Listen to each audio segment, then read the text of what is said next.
Hugh Freeze and the Auburn Tigers keep finding ways to lose. It's soft at this point, Daryl. It's too soft.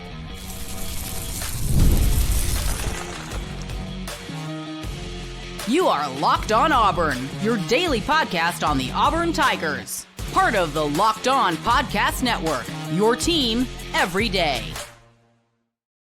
Yes, welcome on into Locked On Auburn, your daily Auburn Tigers podcast. I'm your host, Zach Blackerby, and thank you so much for making Locked On Auburn your first listen every single day. I'm Zach Blackerby. He is Daryl Dappridge joining us from the Auburn press box. Auburn lost to Georgia last night, obviously 20-10. Daryl, you just got back from Hugh Freeze's press conference. I was following along, just people live tweeting it.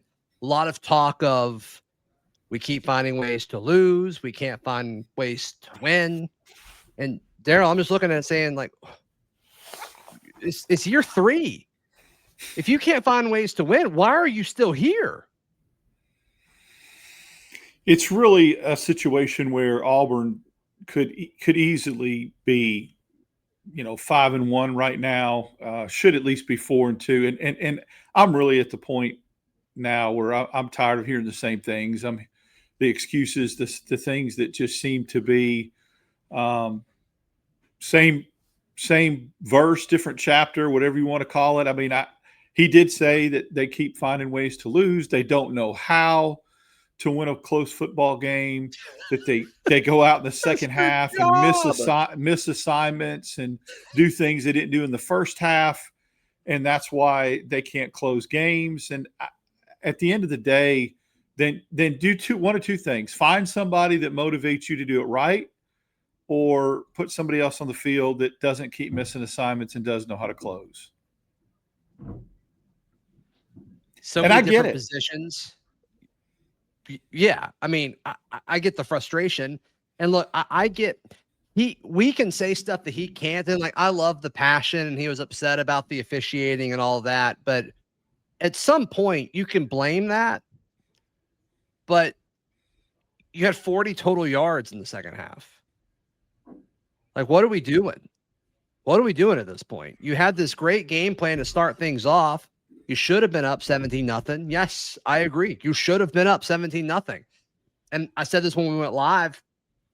If you want the reaction, it's up on YouTube and on audio as well. But like I think the reason we all knew it was so big is because we may not be able to overcome this. And boy, did we fall apart. I mean, what a pivot, what a shift mentally. And I think some of that's quarterback. McElroy during the broadcast was talking about how flat Jackson throws were after that. I mean, it was just a disaster again in the second half. And the most important half, arguably, of Hugh Freeze's career, that's what your offense did. So, I think that I'm not even going to say it because I say it so much. I'm tired of hearing my own freaking voice say it. I think that there is a definite issue with officiating that has hurt Auburn's. It's unlike anything I've ever seen before. I mean, at this point, I'm not a conspiracy theorist. But I've never seen a team be on the other side of continually bad breaks and bad calls as Auburn does. And people can talk about the ball was moving and they can talk themselves into it all they want. I'm in the press box with even Georgia media. I'm in a press box with people from the SEC office that said that was a touchdown. Broke the plane. Matt Austin said it's a touchdown. They don't review targeting when they could have on Preston Howard. They let Kirby call a timeout, give it back to him, say he doesn't have a timeout, reset the game clock. That's the one to me where it's just like, what? You're just believing him? There's video evidence of him lying? So despite all those things, and despite the fact that, it's demoralizing, it pisses you off as a football team. You're a player and you're out there and you're like, what do we have to do to quit getting screwed? I get that, okay? But then I also understand that there's got to be a certain,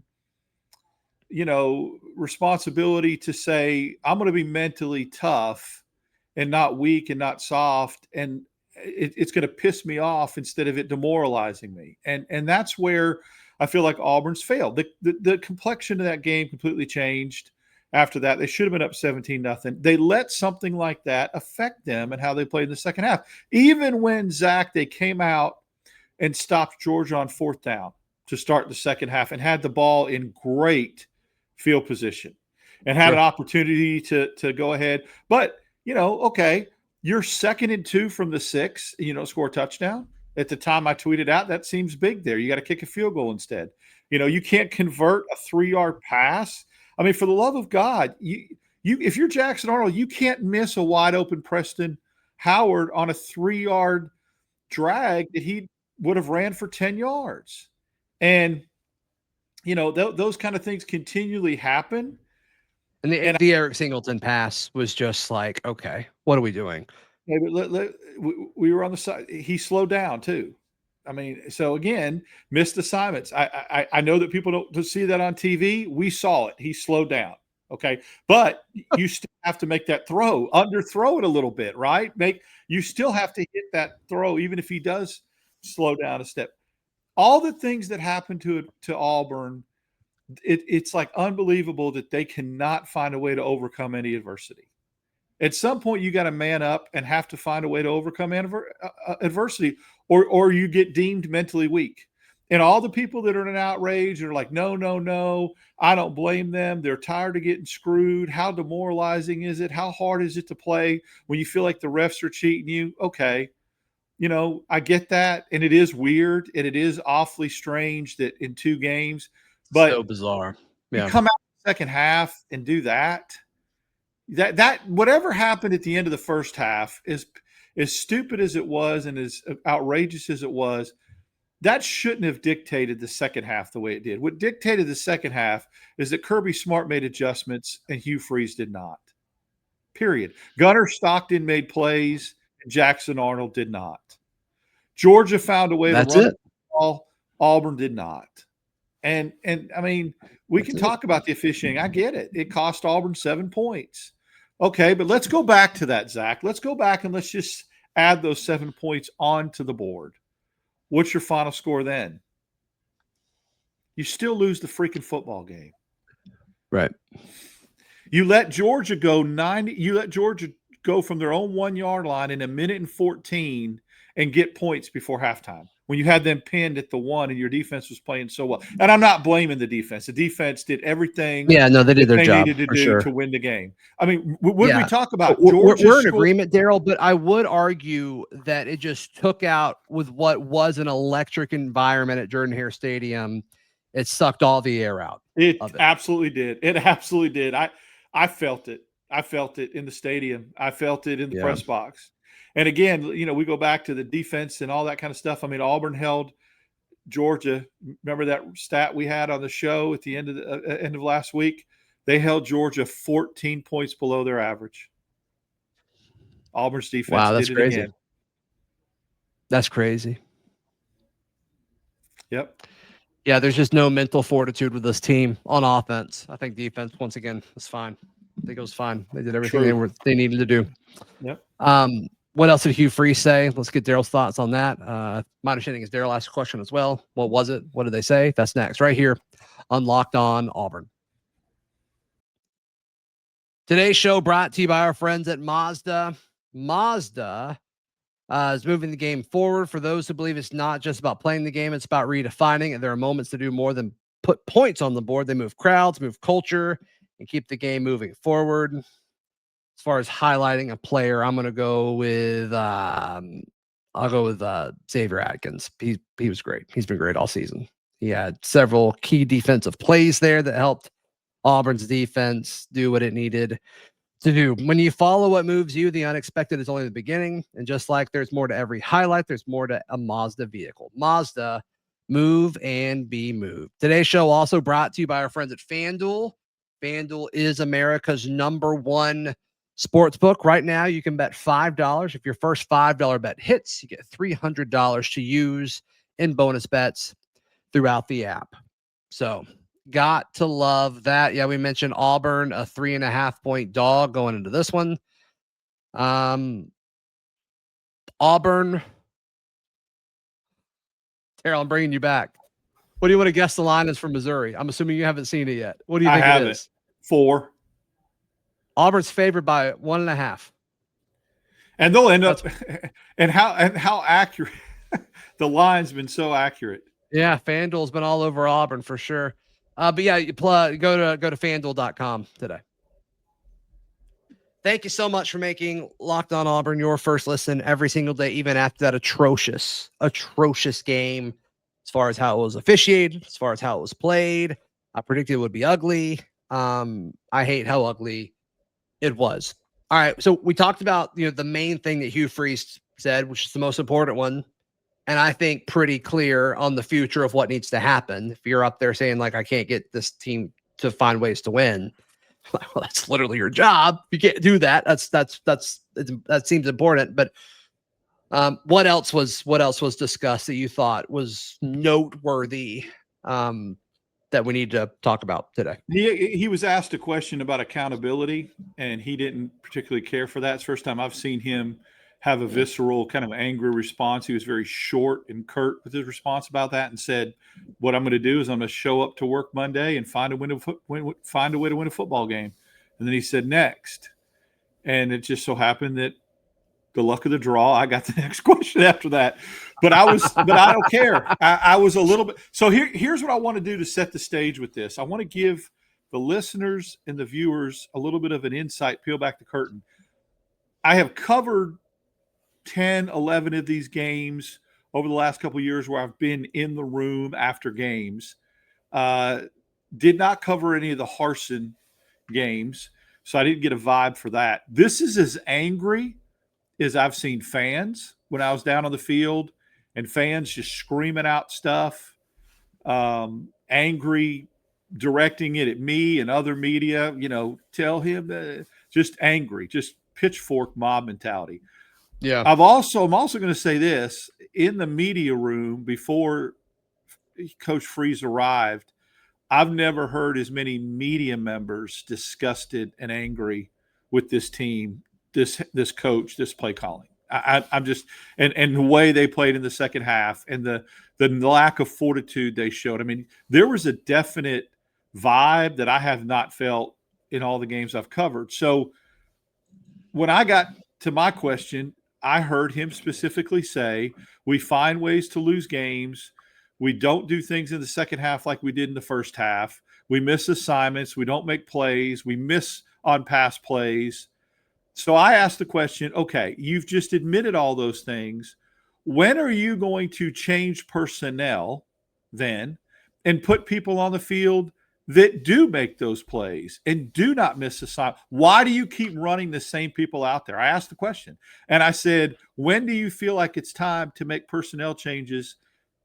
And Jackson Arnold was sitting right next to him. And I looked right at him and said, even at the most crucial positions. And I'm not attacking anybody. I'm just wanting to hear what his response is. And he, to his credit, if you go back and listen, he gave me a very, very long, thought out, detailed answer. Okay. Basically saying, we're going to look at everything. We're going to look at film. That is an option, putting different people in positions to help us win. It does start at the most crucial positions, the most key positions. And then he went back and he kind of broke down and got very specific of some things that they missed where there was opportunities. And 2 of them were pass plays. Yeah. So look, it's not comfortable when you've got your starting quarterback in the room and you have to ask those questions. That's why it's probably not a good idea to have him in there with the way things have happened the last couple of weeks. That's just my opinion. Sure. Because a couple of times I saw the kid's head drop, and look a little bit defeated when questions were asked. And he was asked one question. He was asked what was he even asked? He was asked a great question. He said, "What was the locker room like at halftime after what happened at the end of the first half? Do you feel like it was deflated? Do you feel like that the momentum?" And he said, "Yeah, we were mad because we felt like we should have had 7 points, but we were not deflated at all. We were like, let's go out and win the second half. Let's win this game." He said that he did not feel like they were affected by that at all. I don't believe it. I saw a completely different team in the second half. I'm going to tell you this, crowd was flat the second half. Cam Newton deserved better than that.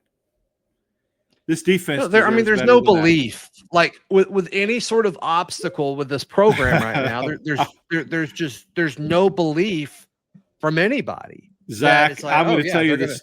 Yeah, I'm going to tell you the quote of the night, and I'm not going to say who said it, but somebody who's a very well respected of the media, who I respect, who's a long timer, was sitting in front. Was sitting around me, and said before the press conference started, he looked at me and he said, when that score was 10-10, I had no belief that Auburn would win this football game. It might as well have been 100-10. And I felt that in my core. I believe that. Yeah. And the crowd felt that. The crowd felt that when that play happened and then Auburn went up to 10-3 at halftime, I still feel like there was some belief. But when Auburn went out 3 and out, or actually not 3 and out, missed the fourth down gimme pass to Preston Howard, you could just feel like, and when Georgia tied the game, you could just feel like this crowd was completely done. The air was let out of the balloon. Yeah, and when they went up 13-10, it's like, I don't know if we got a field goal in us. You've told me before. You've been very honest with me, and said, I just don't have faith that we're down a touchdown and we're going to come down, drive down the field, tie it up, or take the lead. Yeah.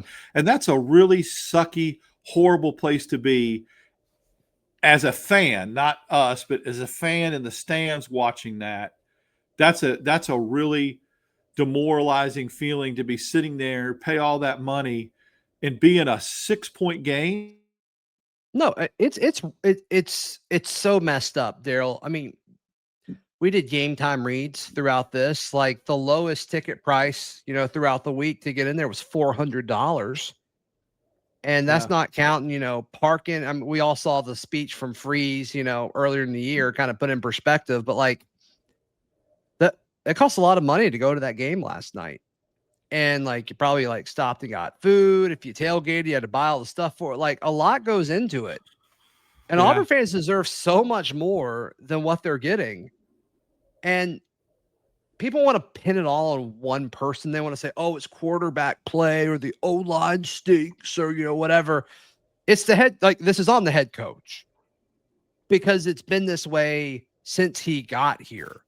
And there's been really no like levels of, exemption of it. Maybe in the first year you saw a different type of offense that like you felt a little bit better about it, but it's a joke. It's disrespectful to the Auburn fan base. It's disrespectful to all the kids who came in to commit to you out of the high school ranks when you were selling them a vision. All of the folks that came in out of the transfer portal that trusted you with their last stop before the NFL. With all these folks on your coaching staff and support staff that were probably other places, and they took a chance on you because of what you were selling them. And look, I believed it too, because it looked like he did everything the right way. But when it came down to it, it's like, oh, you can't out-coach you can build a roster, but you can't out-coach Brent Venables. You can't out-coach Mike Elko. You can't out-coach Kirby Smart. We'll see what happens with Eli Drinkwitz, but he got the best of you last year. What are we doing? It is this place was as electric as I've seen it. And the first quarter felt so much like the Texas A&M game last year.